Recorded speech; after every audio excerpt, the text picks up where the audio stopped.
Praise the Lord, magandang umaga po sa ating lahat. Purihin ng ating Panginoon. Alam niyo po, sarap umawit sa Panginoon. No?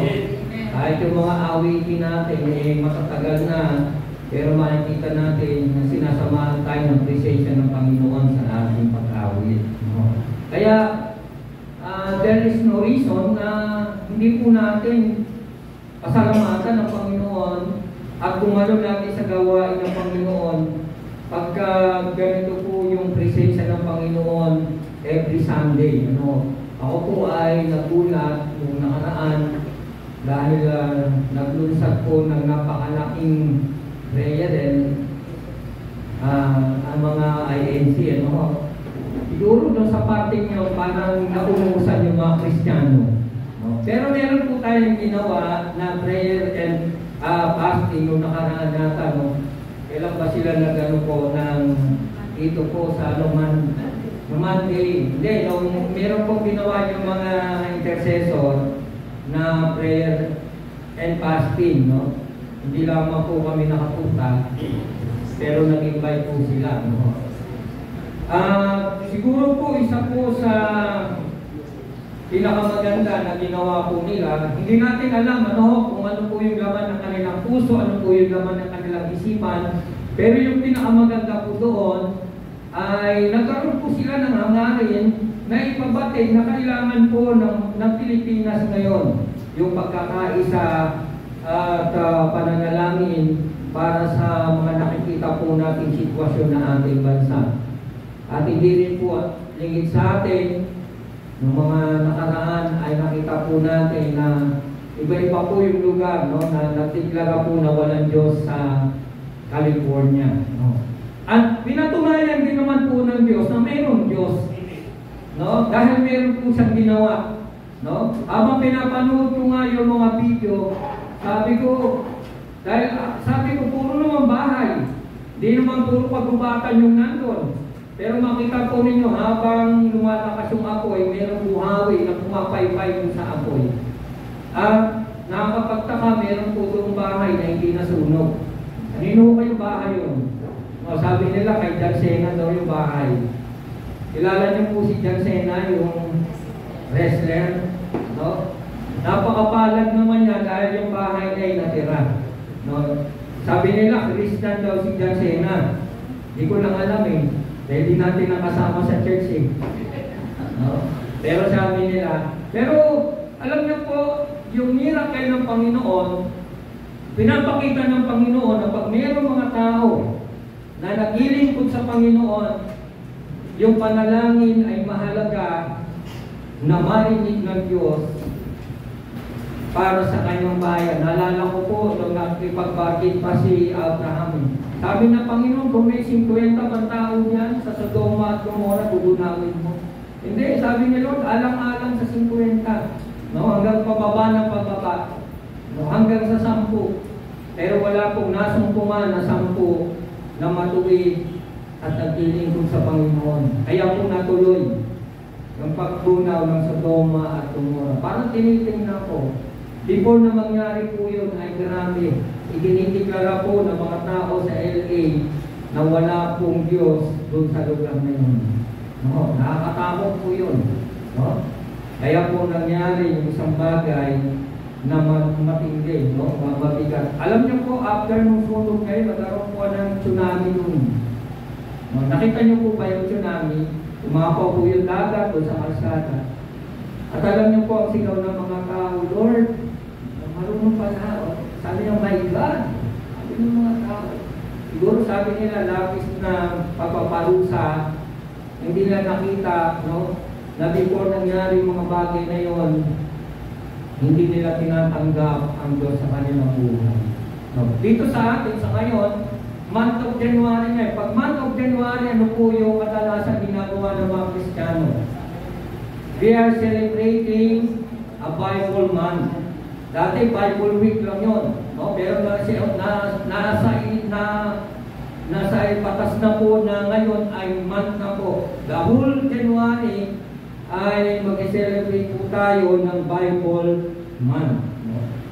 Pero pag naman ganun pa rin, meron namang nagtitila na Marami sa atin, sa Quiapo. Sino pa sa inyo nakasama sa Quiapo? Nakakalungkot na makita po yung ating bansa, no, na ganun po yung tinatahak natin ngayon. Pero dapat po tayo mga Kristiyano ay manatili tayo sa ating paglilingkod sa Panginoon at yung ating panalangin ay naisin pa po natin, no, na ang ating mga panalangin ay makarating sa lunglukan ng ating Panginoon. Bago po tayo dumako sa ating mensahe ngayong umaga, tayo po ay manalangin. Ama naming Diyos na banal, dakila at makapangyarihan sa lahat, sa pangalan ng aming Panginoong Hesus kami nagpapasalamat, Panginoon, dahil meron po kaming magandang buhay at magandang pangangatawan na dapat po namin ipaglingkod sa inyo. Salamat, Panginoon, dahil may pagkakataon pa kami gawin yung mga bagay na ninanais namin gawin para sa inyo, na kami po ay mga panambahan, makadalo sa gawain. Tunay nga, Panginoon, na magkaroon po kami ng comfort sa nakikita po namin sa paligid, sa panahon namin ngayon. Pagpalain mo po, Panginoon, ang mga salitang mayag sa kalalagyan ito. At ayan po, Panginoon, na matuto po kami na ang mga salitang ito ay may pamuhay po namin sa araw-araw namin buhay. Pagpalain niyo po ang mensahe ngayong umaga, pagpalain niyo po bawat isang ikinig ng mga salita mo, Panginoon. Ito po ang aming dalangin sa pangalan ni Jesus. Amen. Ang pamagat po ng ating mensahe ay matatagpuan po natin, sabi po dyan, sige, tingin natin, no? Magugulat po tayo. Baka dito may ayaw po po. Ayan. Matatagpuan po natin yung ating mensahe sa Colossians chapter 1 verse 9 to 14. Sabi po dyan, mula kay Pablo, apostol ni Kristo Jesus ayon sa kalooban ng Diyos, at mula rin sa kapatid natin si Timoteo, para sa mga taga-Colosas na hinirang ng Diyos at mga tapat na kapatid kay Kristo. Sumayin niyo nawa ang kagandahang loob at kapayapaan mula sa Diyos sa ating Ama. Ang sabi po niya sa verse 3, tuwing ipinapanalangin namin kayo, lagi kami nagpapasalamat sa Diyos na Ama ng ating Panginoong Jesucristo, sapagkat nabalitaan namin ang inyong pananalig kay Kristo Jesus at ang inyong pag-ibig sa lahat ng hinirang ng Diyos.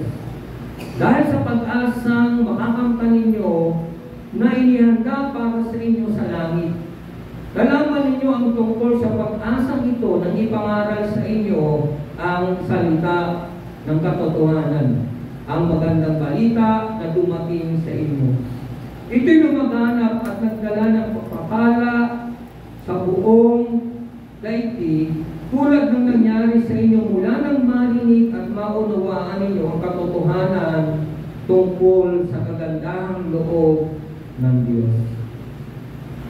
Natutunan ninyo kay Epapras ang aming kamanggagawa, isang tapat na lingkod ni Kristo, at kinatawan ninyo. Sa kanya namin nalaman ang inyong pag-ibig na naayon sa Espiritu. Kaya't mula nang marinig namin ito, patuloy namin idinadalangin sa Diyos na sana'y ipaunawa niya sa inyo ng lubusan ng kanyang kalooban sa pamamagitan ng karunungan at pagkaunawang kaloob ng Diyos. Sa gayon, makakapamuhay na kayo ng karapat-dapat at kalugod-lugod sa Panginoon. Sasagana sa lahat ng uri ng mabubuting gawa at lalawak ang inyong pagkakilala sa Diyos.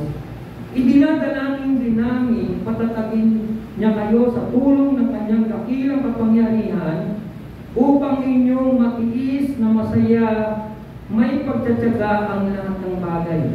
Lagi kayong magpasalamat sa Ama sapagkat minarapat niyang makabahagi kayo sa mga pangako ng Diyos para sa mga hinirang na nasa liwanag.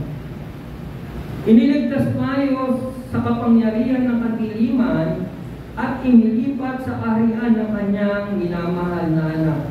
Sa pamagitan niya ay napalaya tayo, sa makatuwid ay pinatawad ang ating mga kasalanan sa pamagitan ng kanyang dugo. Purihin ang pagkabasa ng salita ng ating Panginoon. Alam niyo po, ito po yung pinakamarugdog na panalangin ni Apostol Pablo sa taga-Colosas. No? Ang dami po niyang panalangin. No? At pinamagakan ko po itong, sabi po dyan, kulang sa prayer. Sino po sa inyo yung nasaktuhan na kayo sa panalangin ninyo? Yung saktong-sakto yung panalangin ninyo, every time na kayo mananalangin, wala po kayong regret sa panalangin. No? Bakit po po sinabing kulang? No?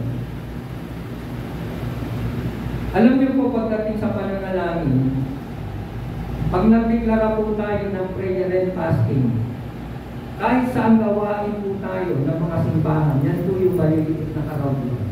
O konti lang po yung pumupunta. Prayer meeting. Minsan nga doon sa Sinteria, prayer meeting na nga lang online, dami pang absent. I-click mo lang. No? Ang dami pang absent. No? Hindi lang ito sa mga bagong mananampalataya, no? Yung panalangin, kundi marami sa atin na matagal na sa buhay Kristiyano ang nahihirapan pagdating sa pananalangin. Sabi nga ni Philip Yancey, nasabi niya pagdating sa prayer, we are all beginners. Pagdating ko sa pananalangin, tayong lahat ay mga baguhan. Alam niyo po, isang biyaya ng Panginoon na tayo po ay makapanalangin. No, madalas ko pong sabihin, sino sa atin dito yung lumigising ng alas 4 para manalangin? No? Yan po yung pinakamasarap ang tulog. Yung alas 4. No? Di ba? Pinakamahirap yun. No? Sabi nito, if we are honest, there is not much prayer going on in our lives. No? Hindi natin masyadong naiisip ang ibang tao, hindi palagi sumasabi sa isip natin ang makinig sa Diyos at kausapin siya. We would rather spend much time in front of TV. Sino po sa atin dito yung nanonood ng TV ng 4 na oras? Yung pang kabisado mo na halos lahat yung palabas. Yung pang sinusundan mo, kaya ako natiging na-awardan si Coco Martin eh. Kasi hindi tayo nagkukulang manood, pero nagkukulang tayo sa panalangin. No? Sabi dito, checking our Facebook. Yung pag-gising mo pa lang, tinitingnan mo na yung Facebook mo. Kaya si Brother Rugal, hindi na nag-Facebook eh. Sabi dito, surfing the internet, playing games, working, sleeping, talking to others, than pray. Diba? Mas nauna pa na gawin natin yung mga bagay na ito kaysa manalangin. At kung magpipray naman tayo, kadalasan yung prayer natin para sa sarili lang natin. No? Para i-bless tayo ni Lord. Meron po tayong kapatiran dyan sa Sinteria. Tuwing mananalangin yung pinapakinggan kong mabuting manalangin na lahat po patungkol po sa Kanya, patungkol sa blessing, patungkol lahat. No? Sabi, kadalasan prayer natin para sa sarili natin, para i-bless tayo, buhay natin, ang health natin, ang family natin, ang business natin. At kung mag-pray tayo sa iba, our prayer are not biblical, no? And God-centered. Kulang tayo sa panalangin, kaya nga ang least popular na activity sa church ay ang prayer meeting. O subukan po natin, ilan po tayo ngayon? Dami natin, puno tayo. Pag naglunsad ng prayer meeting si Pastor Raul dito, ganun po kaya karami ulit. Pag nagsabi, mag face-to-face prayer meeting tayo, Lahat po kaya tayo darating. So, totoo po ito. No? Yung pananalangin natin ay palaging list sa ating paglilingkod sa Panginoon. Bakit po? No? Kasi meron po tayong heart problem pagdating sa prayer. Anong kaya yung mga problema ko sa heart ko? No? Number one, sabi na yung unbelief natin. No? yung pag sinabing unbelief, meron tayong laging doubt. May kinalaman po ito sa attitude ng puso natin sa Diyos. Yung ating panalangin. The attitude of our hearts. Di tayo naniniwalang sabik niyang makipag-usap sa atin. Sino yung naniniwalang sabik na sabik tayo makipag-usap sa Diyos? Tingnan po natin mga kapatid, yung pong mga tao na nasabik makipag-usap sa Diyos, habang binabasa ko po yung acts, yung gawa, yung mga tao nung sila'y nananabik na makakilala sa Panginoon, unang makakilala sila sa Panginoon. Grabe yung ginagawa ng Panginoon sa kanila. Noong time si Peter po ay nahuli, ikinulong. No? At habang nakakulong si Peter, meron pong nananalangin sa isang bahay. At habang sila'y nananalangin, dumating ang anghel sa kulungan, nakaposas po si Peter sa mga gwardiya, at mayroong mga pintuang dadaanan, pero natanggal po yun, nabukas, nakalabas si Pedro. Dahil mayroong nananalangin, there is a power of prayer if you believe.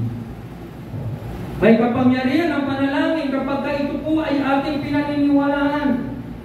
No? Kapag tayo nananabik sa ating pananalangin, isipin mo nananabik si Esteban yung siya'y manalangin habang siya'y binabato, sabi ni Esteban, nakita niya yung langit, yung durungawan ng langit at nakita niya doon yung kaluwalhatian ng ating Panginoon. Ganun po pag nasasabi ka, merong nangyayari nakakaiba kapag ka nananabi ka sa iyong mga panalangin. No? Ang sabi po dito,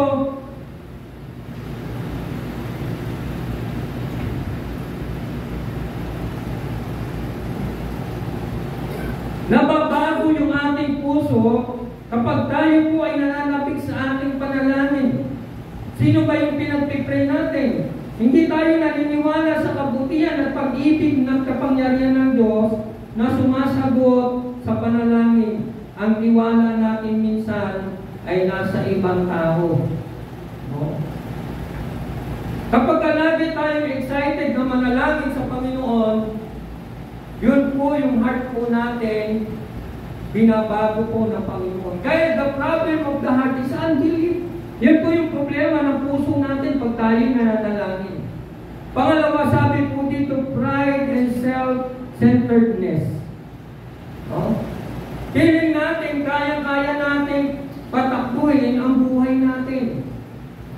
Konting pagsisikap lang, pagtsatsaga, may raos natin yung buhay. Kaya meron po mga tao, halatang-halata po hindi nananalangin. Kamusta po kayo? Lalo mga hindi Christian, eto, nagsisikap, buhay pa. Mag-interview po kayo ng mga taong may problema sa heart sa panalangin. Lagi pong nakatingin niya sa sarili niya, yung nangyayari. Kaya sabi niya na maunlad naman, maayos naman yung trabaho. No? Dahil po yan sa self-pride, sa pride at sa self-centeredness. Kung minsan yung sarili natin sa ibang tao kaya hihingi ng tulong sa halip na sa Diyos, tama po ba? No? We don't pray because we love ourselves too much. No? Hindi tayo nananalangin kasi mas mahal natin yung ating mga sarili ng higit. No? Ito yung problema natin, ito yung heart problem natin. Pangatlo po, lack of love. No? Kaya nga po self-centered tayo manalangin kasi wala naman tayo pag-ibig sa ibang tao. Hayaan mo sila. Hayaan mo maging impyerno yung LA na yan kasi diniklara nila wala silang Diyos. No? Hindi mo pwede natin ipanalangin katulad ng panalangin ni Abraham na sabi na Lord, kung mayroong 50, no? Hindi na dahil nandun sila, Hindi dahil yung relationship na kayo, pamangkin niya yun, kaya nagpipray siya ng ganun. Kundi nahabag siya doon sa mga tao na walang pagkakilala sa Diyos. Sabi ko nga, habang pinapanood ko yung tapos na ba yun? Yung sa Quiapo. Tapos na ba? Hindi ako updated eh. No? Yung dami na yung tao, na sabi ko, Lord, sana dumating yung panahon na baguhin mo yung aming mga kababayan na wala nang ganun. Kasi nagtataka ho ako eh. Umaakyat sila doon, ipupunas yung tuwalya, tapos ihahagis. Isipin ko mga kapatid, ilang taon na dyan sa Quiapo sa simbahan yun. Tapos gagawa sila ng isang araw na halos mamatay sila sa pagod, tapos magpupunas. Pwede ka naman pumunta doon kahit anong oras eh. Di ba nakakapagtaka? Kailangan mo pang magkagulo, kailangan pa ninyong mag-posisyon, kailangan pang, minsan may namamatay. No? Bakit po? Kasi kawalan ng pagkaunawa. At kung hindi po tayo matututo na mahalin ng mga yan, saan po sila dadalhin ng ganong paniniwala? No? Kaya dito dapat tuturuan tayo. Kung magpipray man tayo para sa sarili lang natin, kulang na kulang yung panahon at effort na inilalaan natin para ipag-pray yung iba. Bakit? Kasi po, feeling natin mas importante yung pangangailangan natin kaysa sa iba. We don't feel any concern sa kahirapan at mga struggle na pinagdadaanan ng kasama natin sa church.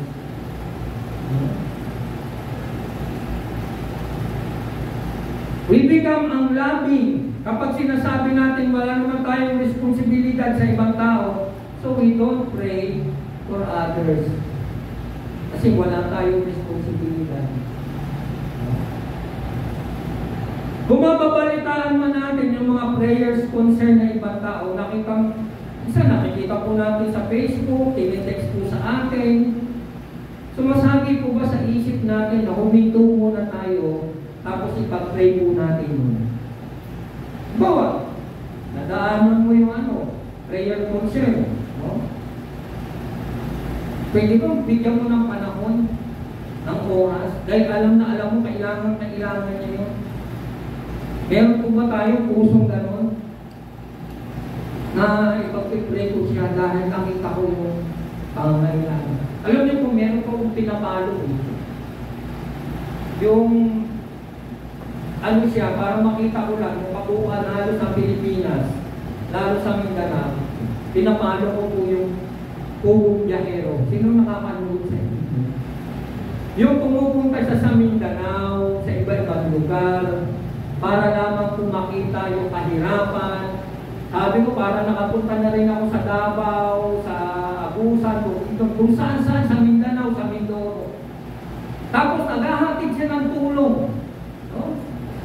Sabi ko, salamat sa Panginoon dahil mayroong mga vlogger na gano'n na hindi lamang kumita ng pera, kundi ang hangarin ay tumulong sa kapwa. Lahat po ng mga bahay na nasa puno, pinagawa ng nagpagawa po sila ng mga villages doon para sa gano'n. Sabi ko, nakikita kaya ito ng mga na nasa gobyerno natin, yung mga politiko. Meron nagsabi po sa akin sa Montalban. Sabi niya, Pastor, kami po kasing congressman ng Montalban, taga Davao, mga Nograles. Tumakbo po siya ng pero may nagsabi po sa akin, sabi niya, Pastor, may nakita ka bang infrastructure na pinagawa si Nograles? Wala nga po. Ang ginagawa po niya, hindi ko ito chismis ha. Yung tupad. Kaya ngayon, iniimbestigan ko siya ng NBI kasi po yung tupad, ang tinatanggap po sana pala ng mga kumukuha sa tupad, 7,500. Ang gagawin po niya doon, tigto 2,000. No? Tigto 2,000. Nawala na po yung Sabi, tinanong niya ako, sabi niya, so wala ka nakitang infrastructure na ginagawa yung ating congressman. Alam mo, sabi niya kung bakit? Eh, taga Davao yan eh. Doon na i-invest yung pera sa Davao. Sabi ko, hirap talaga na magkaroon ng congressman. No? Na taga Davao. No? Kaya nakakalungkot man, pero sabi ko, ang dami na lang kailangan. No, kailangan natin na ipanalangin na paguhin ng Diyos yung namamahala sa ating bansa. One time, sumakay po ako, no, ako'y naglalakad pa ng aking lisensya sa pagkakasal. Sumakay ako ng taxi. Kasi dito ako kumuha sa Makati. No, kasi ayaw akong bigyan ng munisipyo dito ng Pasig ng certification. No, kaya sa Makati po ako nag-apply. Sabi ko sa akin ng taxi driver, nako, sabi niya, kahit anong gawin natin mga Pilipino, hindi na uunlad ang ating bansa kasi yung ating mga namamahala, mga kurado. Kaya kailangan natin bumoto ngayon ng matalino. Sabi niya, kailangan natin si Pacquiao. No? Kasi Kristiyano si Pacquiao. Natawa po ako sa sinabi ng president. Alam niyo po, sabi ko, hindi ko si Pacquiao, kailangan natin. Ang Panginoong Hesus ang kailangan natin para mabago yung ating bansa. No? Nakikinig naman po siya. Sabi ko, alam niyo po, kahit na kayo, no? Sabi ko, pag binago tayo ng Panginoon, hindi tayo gagawa ng masama, hindi tayo gagawa ng mali. Tuwan-tuwa po ako, sabi ko, nung ako'y nasa tapat na ng TEC sa Makati, sabi ko ng taxi driver, maraming po salamat sa conversation natin. Pasalamat po siya. Sabi niya, hindi pala tao kailangan natin, kundi ang kailangan natin ay ang Diyos. Kaya sabi dito, pag love of love tayo, no, makikita po natin na magkakaroon tayo ng pagmamahal sa pangangailangan. Ibang-iba po yung sinabi sa kanya ni Apostol Pablo dito. Sabi po niya dito, si Epapras ang nagdala ng magandang balita sa kanila at siya namang nagbalita kay Pablo kung ang magagandang nangyari doon. Kaya naman nang mabalitaan niya iyon, nagpasalamat siya sa Diyos, bunga ng magandang balita sa kanila na mas lalong tumibay ang pananampalataya kay Kristo at lalong umimit ang pag-ibig nila para sa isa't isa bilang isang pamilya. Mababasa po natin yan doon sa binasa natin sa verse 3 and 4. Kaya napakahalaga po, no, na makita yung pagmamahal sa atin. No? Bilang mga mananampalataya, magkaroon po tayo ng pagmamahal. Kaya yung pag-ibig po natin ay iayos po natin yung ating mga puso. Yan po yung mga problema natin, no? Sa ating prayer, unbelief, pride, self-centeredness, lack of love. No? Kaya po pagdating sa panalangin, panalangin natin yung problema lang natin. Panalangin natin yung pangangailangan natin. Hindi po. Ang tanong, bakit tayo dapat manalangin para sa iba? Hindi po. Ayan. Bakit po? Una, tingnan po natin, in verse 9, hiniling namin sa Diyos na bigyan nawa kayo. Sa NIV po kasi, sabi dito, we continually ask God to fill you. Bago natin talakayan yung naman ng prayer ni Apostol Pablo para sa kanila, dito sa simula na sinabi niya, mapapansin po natin kung bakit siya nananalangin para sa kanila at bakit ganun din dapat tayo. Number 1, sabi dito, kailangan nila. Marami pong tao nangangailangan ng prayer natin. No? Ako po'y mapunta sa ospital, dito sa, ano ba yung pinaka-crowded na ospital? Dito sa may Quezon, East Avenue. Para sabi ko, bakit kaya parang may mga kubol-kubol na doon sa waiting area? Yung iba po pala, galing na ng probinsya. No? At yung iba, nag-aantay ng tawag. Sabi ko, Panginoon, mahabag po kayo dito sa mga tao ito. Pero mo, may sakit ka na. Hirap na hirap ka pa. No? Na mag-antay kung kailan ka gagamutin. Yung kapatid ko po, si Pastor William, dinala ko po nung Webes sa heart center. No? Kasi may heart failure po siya. Sabi ko, hirap talaga magdala ng pasyente. No? Una, yung parking. Ang hirap, walang parking ng mga ospital. No? Babayad ako ng 150 bago kami makauwi sa parking. Sabi ko, Lord, ang daming tao. Sabi ko sa kapatid ko, kay Pasuri lang, malamang gabi na tayo makakauwi. Malis ko kami sa bahay ng alas 6. Pero puri ng Panginoon dahil sabi ko habang nakaupo po kami nananalangin ako, sabi ko, Lord, sana wala namang mas yatong mga schedule. Alam mo, biyaya ng Panginoon, nakauwi kami 11 o'clock. Nakauwi na kami sa bahay. No? At yung mga babayaran, dahil nga meron siyang yellow card sa heart center, wala po kami binayaran. Ang problema, sabi niya, magpapa-schedule siya ng to the echo. Tinanong po namin sa scheduling doon sa taas. Magpapa-schedule po kami ng to the echo. Kailan po pwede siya? Sabi po sa amin, pinakamalapit po October. October po yung pinakamalapit. Sabi ko, doon sa natin schedule, Sir, wala mo po bang pinakamalapit? Asay doon sa October. Dito may isla. August. Ay, sabi ko, August. Okay na yung August. Ganun po katindi. No? Sabi nga na isa doon mukhang yung aking pasyente, yung nanay ko, mukhang hindi aabutin doon sa schedule, mamamatay na. Ganun po katindi, no? Kung hindi natin ipag-pray yung mga taong yun, talagang kung gano'n ang sistema ng ospital, lahat po ng may sakit, bago abutin yung schedule nila binigay, nauna na si St. Peter. Oh. Kaya po, we pray, ba sabi dito, bakit kailangan nila no? Ibig sabihin, meron pang kulang sa kanila na hindi pa sila kompleto. Kaya dito pag sinabi sa Apostol Pablo, tingnan po ninyo, no? Yung panalangin na it is the prayer ni Apostol Pablo sa taga-Colosas. No, mamaya makikita po natin, napakaganda po ng mga panalangin ni Apostol Pablo sa taga-Colosas. Pangalawa po, ang sabi dito, bakit tayo dapat manalangin para sa iba? Sabi dito, sapat ang Diyos. No, ang Diyos po ay sapat. Ang sabi po, nananalangin tayo dahil anumang kakulangan sa atin at sa ibang tao, naniniwala tayong sapat ang Diyos sa lahat ng iyon. At siya lang, wala nang iba ang makapagbibigay sa atin ng kailangan nila, ng kailangan natin. No? Naku po mga kapatid, kung hindi ka mananalangin, baka hindi ka abutin na October. No? Sipin mo October, to the echo lang. Magkano ba to the echo ngayon? No? 5,000?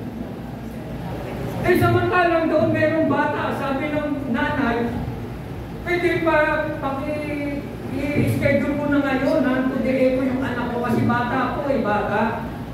Alam niyo po, kung magkano sige nila, 5,000 sa heart center. Oh, grabe. Pag tayo nananalangin, imposible bang ayusin ng Diyos yung sakit sa puso na yan? Sabi din, sapat ang Diyos.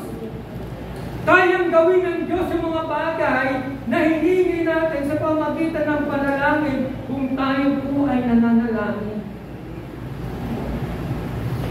Isipin mo, kung ako'y may sakit sa puso, lagi kong isipin doon, October pa. Di ba? Baka doon ka mamatay ka, iisip ng schedule mo dahil napakatagal. Totoo po yun. Isipin mo araw-araw, iniisip mo, Lord, baka mayroong mangyaring atake sa akin. October ka to the echo. Grabe po. No? Sabi dito, all spiritual wisdom and understanding ay pwede ibigay sa atin ng Panginoon. Sabi, fully pleasing to Him. Pag ito po yung ginagawa natin, sapat ang Diyos na tutulong sa atin. No? Hinihil na ng Panginoon. Sabi, when we pray for others, we believe that only God can give us everything we need. No? So God is glorified in our prayers. Naluluwalhati ang Diyos. At pag natutuwa ang Diyos, naluluwalhati ang Diyos sa ating mga panalangin, mga kapatid, tandaan natin, there is something good happens in our life. Sa buhay natin. Pangatlo po, sabi dyan, meron po tayong responsibilidad. No? O nga't ang Diyos ang gagawa noon, at kaya niyang gawin without our help, pero niloob niya na gawin yun sa pamagitan natin, at ang ating pong panalangin ay isang instrumento. Kaya sabi po ni Paul, ni Apostol Pablo, hinihiling namin siya ang mananalangin parang tulay o water conduit para ang gagawin ng Diyos sa mga taga-Kolosas ay dumaloy mula sa langit. Kaya si Apostol Pablo, wala siyang tigil na pananalangin. Kung titingnan natin ilang beses niya ditong binanggit, no? Yung sinasabi. Sabi niya po sa 11, idinadalangin din namin patatagin kayo sa tulong ng kanyang dakilang kapangyarihan. So meron po tayong responsibility sa bawat isa sa atin, no? Ito ang pinapaniwalaan natin. O kung hindi ka na nanalangin para sa iba, kasi hindi ka naman naniniwala na kailangan nila yun. No? Kaya nga pag tayo, bawa, hiningan po tayo ng prayer request, pag-uulan po natin ng panahon. Naalala ko ulit yung binanggit sa akin. Tapos to, mamamatay na po yung asawa ko, wala akong makitang pare, pwede pa puntahan nyo. Pinuntahan ko yung kanyang asawa, naghihilig, pero nakapikit, pero naghihilig na. No? Pinag-pray ko, pinatanggap ko sa Panginoon, bagaman gano'n yung sitwasyon. No? Nakahiga yung kanyang asawa, tapos naghihilig na lang. Pero natuwa ako dahil nung sabi nila, pag binubulungan daw, yung pandinig ang pinakahulingan. Habang sinaysaran ko po yung matanda, no, hindi pa naman masyado matanda, at talagang pinatanggap ko sa Panginoon, alam niyo po, umiiyak po siya, tumutulo yung kanyang luha. No, sabi ko, Lord, ayun na yung bahala sa tao nito. At least narinig niya yung salita ng Panginoon. Paglabas ko po, sabi ko doon sa asawa niya, alam mo, sabi ko, ang tagal na natin magkakilala sa palengke. No? Hinintay mo pang nakapikit na yung asawa mo bago mo ako pinatawag. Tapos inaga-agahan mo man lang. Sabi ko po sa kanya. Kaya meron po tayong responsibilidad, no, sa ibang tao na dapat po natin gawin. No? Ano yung dapat natin ipanalangin para sa isa't isa? No? Ay sabi po dyan, number 1, lumago sa pagkaunawa ng kalooban ng Diyos. Kung babasahin natin yung laman ng prayer ni Apostol Pablo para sa kanila, in verse 9 to 12, sabi po dyan, tingnan po natin. Sabi po in verse 9, chapter 1, verse 9, kaya mula nang marinig namin ito, patuloy namin idinadalangin sa Diyos na sana ipaunawa niya sa inyo ang lubusan ang kanyang kalooban sa pamagitan ng karunungan at pangunawang kaloob ng Diyos. So sabi, number 1, ipanalangin natin na lumago sa pagkaunawa ng kalooban ng Diyos yung mga tao. Even sa church, no? Yun po yung hiling na Apostol Pablo sa Diyos na bigyan ang mga taga-Kolosas Christian ng karunungan at pagkaunawa mula sa banal na Espiritu para sa lubusan nilang malaman ang kalooban ng Diyos. Napaganda ng panalangin ni Apostol Pablo para sa taga-Kolosas. No? Sabi doon, lumago sa pagkaunawa ng kalooban ng Diyos. Alam niyo po, wala po kami ibang panalangin. Ang mga pastor, ang mga leaders, kundi yung mga tao sa church ay lumago sa pagkaunawa sa karunungan sa salita ng ating Panginoon. Kasi naniniwala po kami na yung panalangin yun po yung kailangan. Ang sabi po, to fill you with the knowledge of His ang sabi dito, knowledge of His will through all the wisdom and understanding that the Spirit gives. No? Alam niyo po, napakasaya ko missionary na. Totoo po yun. Isa po yan sa kagalangan ng pastor eh. No? Isa po yan na, naku, lumalago yung ating kapatid sa Panginoon, bakit ginagamit na sila ng Panginoon? Di po ba? Isa po yan sa kagalangan ng mga leader sa loob ng church. Ang sabi dito, sabi, it is very obvious na ang prayer niya ay para sa kanilang spiritual na paglago. No? Ang sabi niya po dito, ito yung primary prayer item ni Paul. Sa lahat ng susunod na babanggitin, ay mapapailalim ito sa nagmumulat sa salitang knowledge. No? Yung knowledge of God ay lumago sa ating lahat. Naku, pagka ganito, alam nyo, pag lumago tayo sa akalaman patungkol sa kalooban ng Diyos, lahat na po tayo, pwede na po tayong maging lumabas at iba, salita ng Panginoon. Bakit? Di ka na natatakot eh. Malago ka na eh. Kaya napakaganda po ng prayer ni Apostol Pablo sa taga-Colossians na sila ay magamit ng Panginoon para sa gawaing paglilingkod to share the gospel of God to everyone. No? Magagamit na sila. Pangalawa, ay sabi po dito, na sila ay lumago sa pamumuhay ng nararapat at nakalulugod sa Diyos. Sabi sa verse 10, sa ganon, makakapamuhay kayo ng karapat-dapat at kalugod-lugod sa Panginoon sa lahat ng bagay, so that you may live a life worthy of the Lord and please Him in every way. No? Hindi na po problema si Apostol Pablo. Hindi na problema yung pastor. Kasi ang sabi, lumalago sa pamumuhay ng nararapat at nakalulugod sa Diyos. Di mo ba napakagandang panalangin na dapat natin ipanalangin? Naku, pag lumalago tayo, wala pong nagiging problema ang church. Kapag lumalago tayo sa pamumuhay at nararapat at nakalulugod sa Diyos. Iyan po yung tama eh. No? Kaya ngayon, marami pong church na nagkakaroon ng battle, nagkakaroon ng problema. Kasi hindi pa po nangyayari yung prayer ni Apostol Pablo niya. Kaya po sa mga taga-Colossians, yan po yung kanyang panalangin. Yan po yung kanyang prayer. Na lahat ng mga kapatiran ay lumago sa pamumuhay at nararapat na kalulugod sa Panginoon. So bilang Kristiyano, pag yan po yung buhay natin, naku, masaya po tayong naglilingkod sa Panginoon. Alam po natin yung ating pamumuhay bilang mga Kristiyano. No? Ang sabi dito, dahil kay Kristo, we are well pleasing to God. Pero tandaan po natin, magagawa pa rin tayo ng mga bagay na magugustuhan at di magugustuhan ng Diyos. Huwag natin isipin magugustuhan ng Diyos kung marami kang alam.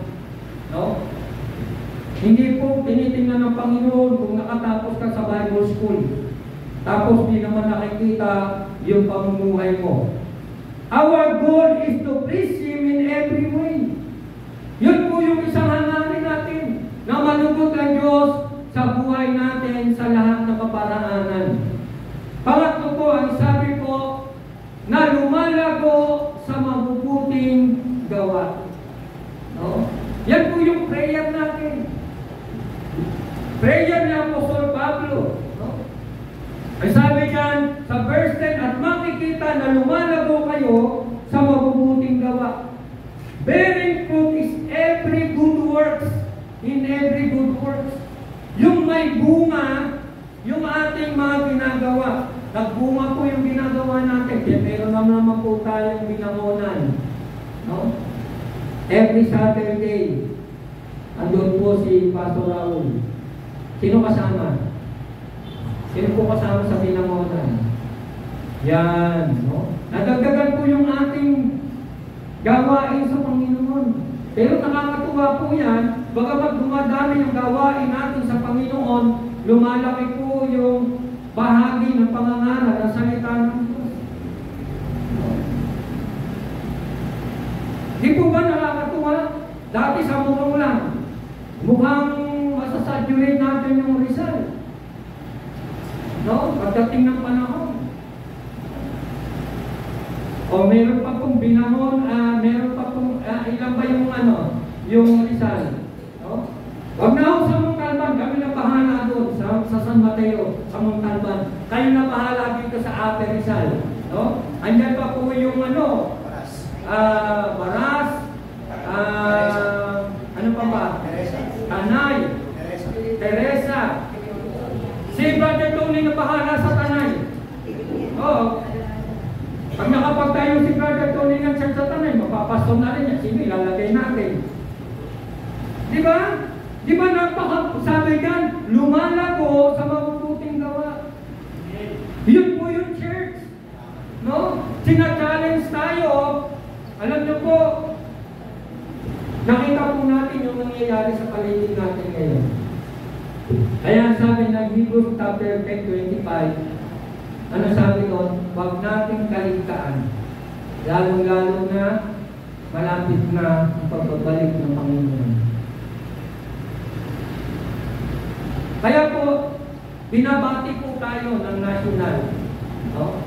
Sabi niya, maraming salamat sa pagpupusige ng Zion na may hatid natin ang salita ng Diyos sa iba't ibang bahagi ng Rizal, in spite na malitra po tayo.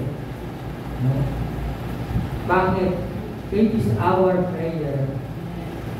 Ito yung panalangin natin sa Panginoon na unti-unti ay tinutupad ng ating Panginoon. Ano po ang sabi ng Ephesians chapter 2 verse 8? Sabi na, naligtas tayo hindi dahil sa mabubuting gawa natin, kundi dahil sa biyaya ng Diyos sa pamagitan ng pananampalataya. Hindi po mangyayari na pumunta tayo ng isang lugar at dalhin ang salita ng Diyos unless na hindi nilalagay ng Diyos sa puso natin yung ganito. Hindi po natin gagawin yun. No?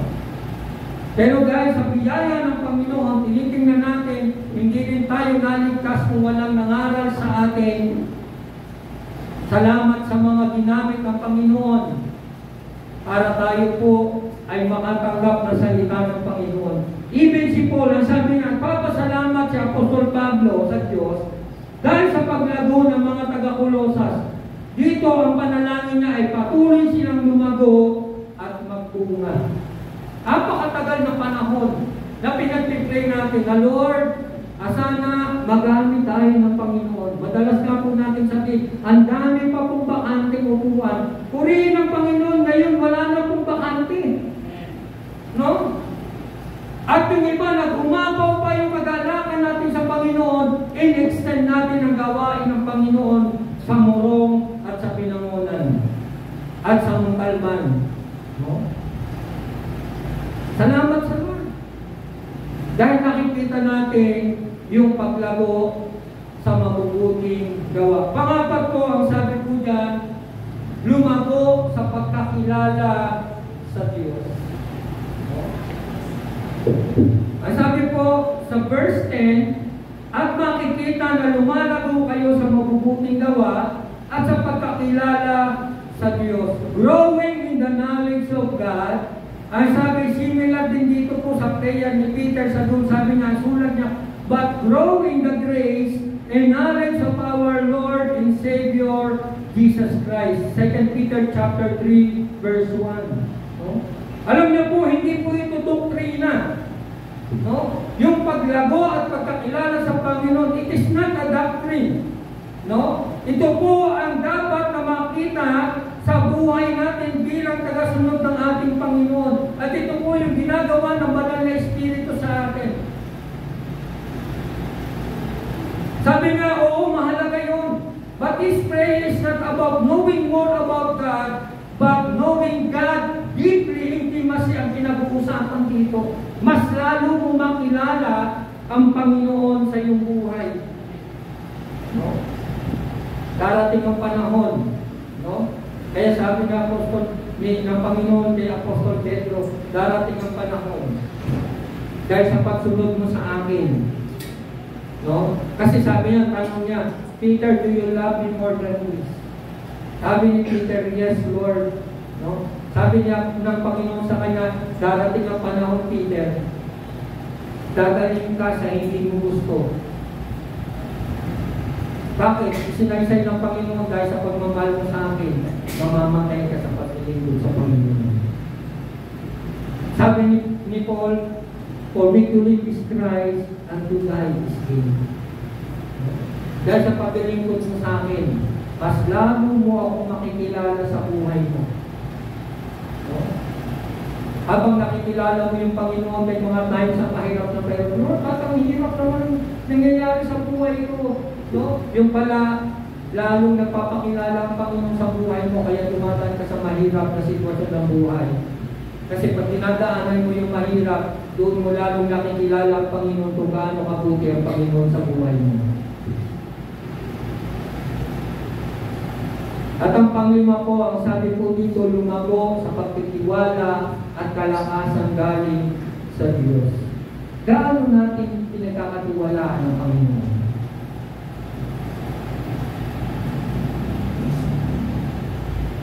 Kapag malabo ka na sa Panginoon, yung mga imposibleng bagay kaya mong pagkatiwala sa Panginoon. Di po ba? Kahit imposibleng bagay yan, kaya mong ipagkatiwala sa Panginoon kahit mahirap. Sometimes nga, sabi ni Celiseo ba nagsabi? Sabi ganyan, mama, sabi, pwede bang ibigay mo sa amin yung pagkain mo niyan? Doon sa Magina, no? Sa First King yata o Second King. Sabi, pwede bang ibigay mo sa akin, ipagluto mo ako ng tinapay. Sabi ng nanay, last na po ito eh. Bago man lang kami mamatay sa gutom, ay makakain kami. No? Ano sabi ni Elijah? Sabi, hindi, luto mo para sa akin na. Naniwala po yung babae paano? Niluto, pinakain sa kanya. Alam niyo po, hindi nawawala ng harina yung kanilang lagayan at langis. Alam niyo po kung bakit? Kapag lumalago ka sa pagtitiwala sa Panginoon, no? Mas lalong tumataas yung antas ang pananampalataya mo sa Panginoon. Lord, kahit wala na ako, ibibigay ko sa iyo yan. No? Kasi nagtitiwala ako sa pangako mo. Kaya ko ibigay yan. Yun po yung pananampalataya ni Abraham. Hindi niya kinuwestiyon yung Panginoon na sabi ni Abraham, iambog mo sa akin si Isaac. Hindi niya kinuwestiyon na, Lord, pinantay ko ito ng 100 years. Ang tagal ko nagantay kasi pangako mo sa akin to, promise mo sa akin to. Tapos ngayon, papatayin ko lang para sa'yo. Hindi. Ano sabi ni Abraham? Sa'yo naman galing ng Lord yun. Bakit? Kayang ibigay ni Abraham. Lumago yung pagtitiwala niya sa kalakasang galing sa Diyos. Di po ba? Ang hirap ba may ibigay yun? O sabihin kay Pastor Oyen, Pastor, ihandog mo si Judah. Gawin natin lechon. Hirap, di po ba? Pag hindi malago, kaya nga even sa mga kabuhayan natin alam niyo po, sa Acts, ang sabi doon nung sila'y lumago sa pagkakilala sa Panginoon, they are willing to give ng lahat ng kabuhayan nila para lang sa iba. Grabe, sabi ko nga, nung tinanggap nila yung banal na Espiritu Santo, sabi, sa lahat wala pong kinapos, walang kinulang. No? Pero yung hindi nagbigay, dahil sabi nila, baka tayo maghirap eh. Ayun, namatay. Diba si Ananias at saka si Sapphira? No.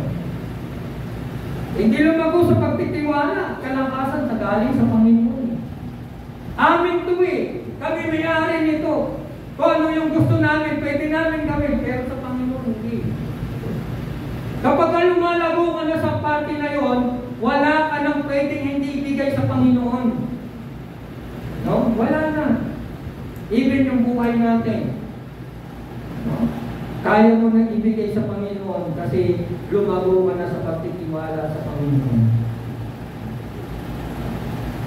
Pang-anim ko, sabi ko, lumago sa pagpapasalamat sa Diyos. Ang sabi po ng verse 12, makapagpapasalamat din kayo sa Ama. No? Again, sabi, hindi rin ito natural sa atin. Tama po ba? Hindi mo taga natural sa atin, magpasalamat tayo. Kapag may mga problema, natural sa atin ang magreklamo. Di ba? Nagreklamo tayo, mag-alala, mawala ng pag-asa. Kapag maganda naman ang nangyari, natural sa atin, nakuhanin yung credit o papuri para sa ating sarili.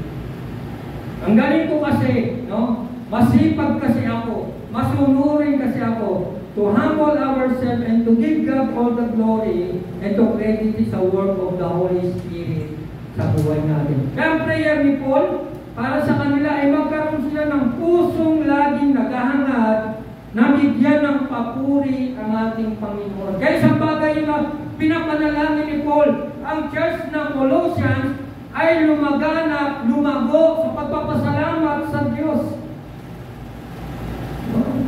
Sino po yung mapagpasalamat sa Diyos?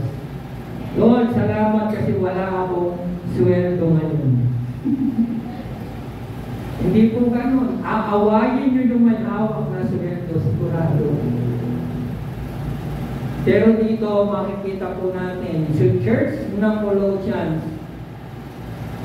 sabi ni Paul, nananalangin ako na matutunan nila na lumago sa pagpapasalamat sa Diyos.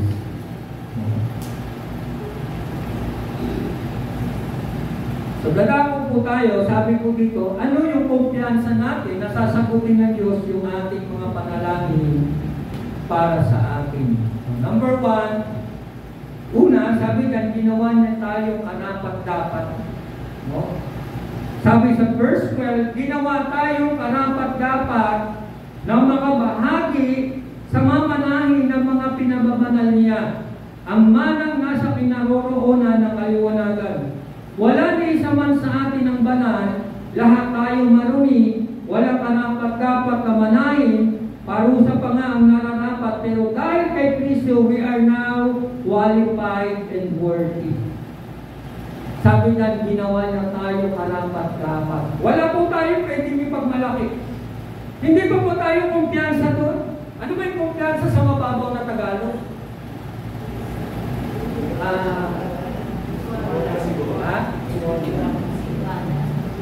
Pinagkakatiwalaan? Ano pa ba?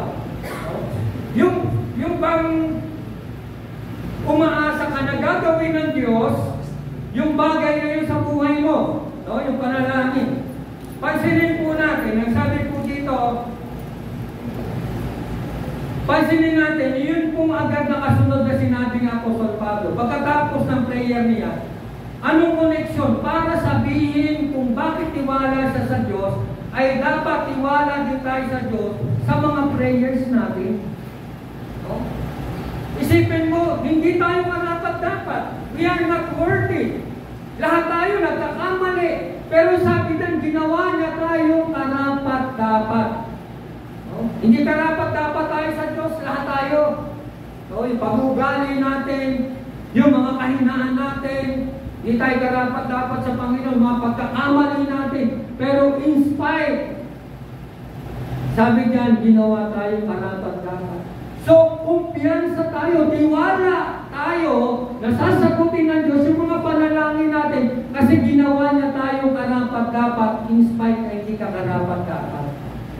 Pangalawa, ang sabi, inilipat niya tayo sa kanyang kaharian. No? Ang sabi niya sa verse 12, ginawa niya kayong karapat. Ay, sabi dito sa verse 13, iniligtas tayo mula sa kapangyarihan ng kadiliman at inilipat tayo sa kaharian ng minamahal niyang anak. Dati, nasa kadiliman tayo. Ngayon, nasa liwanag na. Dati, alipin ni Satanas. Ngayon, mga anak na ng Diyos dahil kay Kristo. Napakalaki ng benepisyo natin. Para hindi mo pagkatiwalaan na sasagutin ng Diyos yung ating mga Huwag lang mo tayo mananalangin na, Lord, bigyan mo ako ng BMW.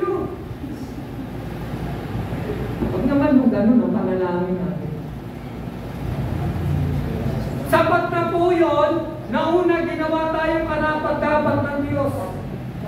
Pangalawa, inilipat tayo ng Diyos sa kanyang kaharian. No? Ay sabi nga ng Matthew pa o dyan, sabi niya dito, katotohanan sinasabi ko sa inyo, ang dumirinig na aking mga salita at sumasampalataya doon sa nagsubong sa akin ay may buhay na walang hanggan at hindi na mapapasok sa paghatol kundi lumipat na sa kabuhayan mula sa kamatayan. King James Version po yun. No? Yun po yung sinabi sa King James Version. Pangatlo po, ang sabi dito, para kumpiyansa natin sagutin tayo ng Diyos, tinubos na tayo, tinatawad ang kasalanan natin. Tayo nga, hirap tayo magpatawad eh. No? Hirap natin magpatawad sa nagkamali sa atin. No? Pero yung Diyos, napakadaling limutin yung kasalanan natin. Bakit? No? Yung pagmamahal ng Diyos sa atin, mapapanghawakan natin. Yung pagpapatawad ng Diyos sa atin. Sabi sa verse 14, sa pamamagitan ng kanyang anak, tinubos niya tayo ng ibig sabihin ay pinatawad yung dati nating kasalanan. Dating alipin tayo ng kasalanan, ngayon malaya na. Dati napakalaki ng pagkakautang natin sa Diyos. Di natin kayang bayaran, ngayon bayad ng lahat. Higit pa to, nasa atin ang katuwiran ni Kristo at lahat ng pagpapalang kasama noon ay nasa atin na dahil kay Kristo. Purihin ang Panginoon. Napakalaki ng benepisyo natin sa pamamagitan ng panalangin. And it is the prayer of Apostle Paul sa mga taga-Colosas na mangyayari din po sa lahat, sa bawat isa sa atin. Napakaganda ng mga panalangin ito. No? Na sana tayo din ay maturuan na yun din yung maging panalangin po natin at yun din yung pag-asa natin sa ating paglilingkod sa ating Panginoon. Pagpalain po tayo ng Panginoon sa kanyang mga salita. Nawa po ang biyaya at pagpapala ng Panginoon ay patuloy nating maranasan sa ating buhay. God bless po sa lahat.